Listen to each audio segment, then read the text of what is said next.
আসসালামু আলাইকুম রহমতুল্লাহ। ইমনুর ইসলামী ওয়ার্ল্ডে আপনাদের সকলকে স্বাগতম। শুরু করছি বিষয়ভিত্তিক হাদিস সমূহ বিশেষ পাঠ পর্ব 9। আজকের আলোচ্য অধ্যায় আকিদা। আলোচ্য বিষয় 3টি। প্রথম, রাসূল সাল্লাল্লাহু আলাইহি সাল্লাম শেষ নবী। দ্বিতীয় বিষয়, আল্লাহকে দেখা।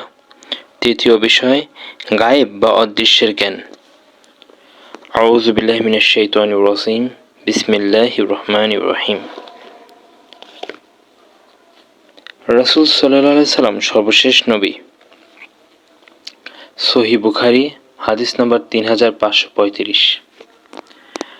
আবু হুরায়রা রাদিয়াল্লাহু তাআলা আনহু থেকে বর্ণিত, তিনি বলেন, নবী সাল্লাল্লাহু আলাইহি ওয়াসাল্লাম বলেন, আমি এবং আমার পূর্ববর্তী নবীগণের অবস্থা এমন, এক ব্যক্তি যেন একটি গৃহ নির্মাণ করল, তাকে সুশোভিত ও সুসজ্জিত করল, কিন্তু একপাশে একটি ইটের জায়গা খালি রয়ে গেল।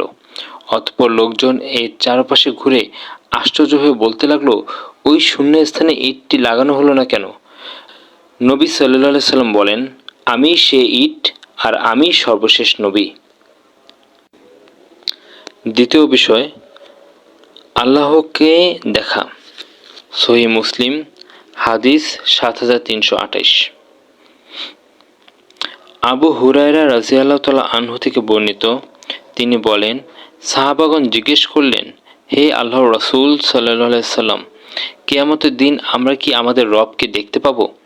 জবাবে তিনি বললেন, আকাশে মেঘ না থাকা অবস্থায় দুপুরের সময় সূর্য দেখতে তোমাদের কোনো কষ্ট হয় কি? সাহাবাগণ বললেন, জি না। অতঃপর তিনি বললেন, আকাশে মেঘ না থাকা অবস্থায় পূর্ণিমা চাঁদ দেখতে তোমাদের কোনো কষ্ট হয় কি? সাহাবাগণ বললেন, জি না।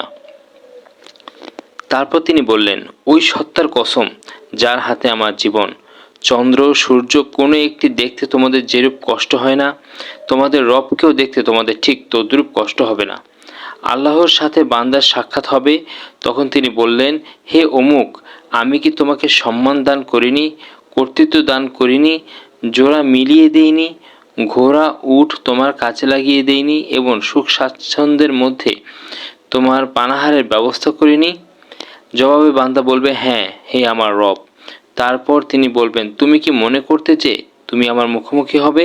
সে বলবে, না, তা মনে করতাম না। তিনি বললেন, তুমি যেরূপভাবে আমাকে ভুলে গিয়েছিলে তদ্রূপভাবে আমিও তোমাকে ভুলে যাচ্ছি। অতঃপর দ্বিতীয় অপর এক ব্যক্তির আল্লাহর সাথে সাক্ষাৎ হবে, তখন তিনি তাকেও বলবেন, হে অমুক, আমি কি তোমাকে সম্মান দান করিনি, নেতৃত্ব দেইনি, তোমার পরিবার জোড়া মিলিয়ে দেইনি, উট ঘোড়া তোমার কাজে লাগিয়ে দেইনি, সুখ স্বাচ্ছন্দ্যে পানাহারের জন্য তোমাকে কি সুবিধা করে দেইনি? সে বলবে, হ্যাঁ করেছেন হে আমার পালনকর্তা। তারপর তিনি বললেন, আমার সাথে তোমার সাক্ষাৎ হবে এ কথা তুমি মনে করতে? সে বলবে, না। তখন আল্লাহ তাআলা বলবেন, তুমি যেমন আমাকে ভুলে গিয়েছিলে অনুরূপভাবে আমিও তোমাদেরকে ভুলে যাব। তারপর তৃতীয় অপর এক ব্যক্তি আল্লাহর সাথে দেখা হবে।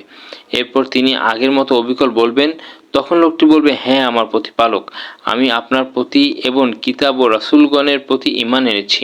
আমি সালাত আদায় করেছি, সাওম পালন করেছি এবং সাদকা করেছি। এমনিভাবে সে যথাসাধ্য নিজের প্রশংসা করবে। এমত অবস্থায় আল্লাহ তাআলা বলবেন, এখনই তোমার মিথ্যা প্রকাশিত হয়ে যাবে। রাসূলুল্লাহ সাল্লাল্লাহু আলাইহি সাল্লাম বলেন, তারপর তাকে বলা হবে, এখনই আমি তোমার উপর আমার সাক্ষী উপস্থিত করব। তখন বান্দা মনে মনে চিন্তা করতে থাকবে যে কে তার বিপক্ষে সাক্ষী দেবে। তখন তার জবান বন্ধ করে দেওয়া হবে এবং তার উরু, গোশত ও হাড়কে বলা হবে, তোমরা কথা বলো। ফলে তার উরু, গোশত ও হাড় তার আমলের ব্যাপারে বলতে থাকবে। এই ব্যবস্থা এজন্য করা হবে যেন আত্মপক্ষ সমর্থন করার কোনো সুযোগ তার অবশিষ্ট না থাকে। এই ব্যক্তি হচ্ছে মুনাফিক, যার প্রতি আল্লাহ তাআলা অসন্তুষ্ট। তৃতীয় বিষয়, গায়েব বা অদৃশ্যের জ্ঞান। সহিহ বুখারী হাদিস 1039। ইবনে উমর রাদিয়াল্লাহু তাআলা আনহু থেকে বর্ণিত, তিনি বলেন, নবী সাল্লাল্লাহু আলাইহি সাল্লাম বলেছেন, গায়েবের চাবি হলো 5টি, যা আল্লাহ ছাড়া কেউ জানে না। 1, কেউ জানে না যে আগামীকাল কি ঘটবে। 2, কেউ জানে না যে আগামীকাল সে কি অর্জন করবে। 3, কেউ জানে না যে মায়ের গর্ভে কি আছে। 4, কেউ জানে না যে সে কোথায় মারা যাবে। 5. কেউ জানে না যে কখন বৃষ্টি হবে। আলহামদুলিল্লাহ, আজ আমরা বিষয়ভিত্তিক হাদিস সমূহ বিশেষ পাঠ পর্ব 9 আলোচ্য অধ্যায় আকীদা, আলোচ্য বিষয় রাসূল সাল্লাল্লাহু আলাইহি সাল্লাম সর্বশেষ নবী, আল্লাহকে দেখা, গায়েব বা অদৃশ্য জ্ঞান, এই 3টি বিষয় আজ আমরা আলোচনা করলাম। আল্লাহ তাআলা আমাদের এই দ্বীনি কাজ কবুল ও প্রসার করুন, দ্বীনের পথে চলার ও আমল করার তৌফিক দান করুন, আমিন। ইমনুর ইসলামী ওয়ার্ল্ড চ্যানেলটিকে লাইকস, কমেন্টস, শেয়ার ও সাবস্ক্রাইব করে দ্বীনি কাজের পাশে থাকার তৌফিক দান করুন, আমিন। পূর্ববর্তী ভিডিও দেখতে ভিজিট করুন ইমনুর ইসলামী ওয়ার্ল্ড ইউটিউব চ্যানেল এবং পরবর্তী ভিডিওর নোটিফিকেশন পেতে বেল আইকনটি প্রেস করে রাখুন। ফলো করুন আমাদের ফেসবুক পেজ ইমনুর ইসলামী ওয়ার্ল্ড। আসসালামু আলাইকুম ওয়া রাহমাতুল্লাহি ওয়া বারাকাতুহু।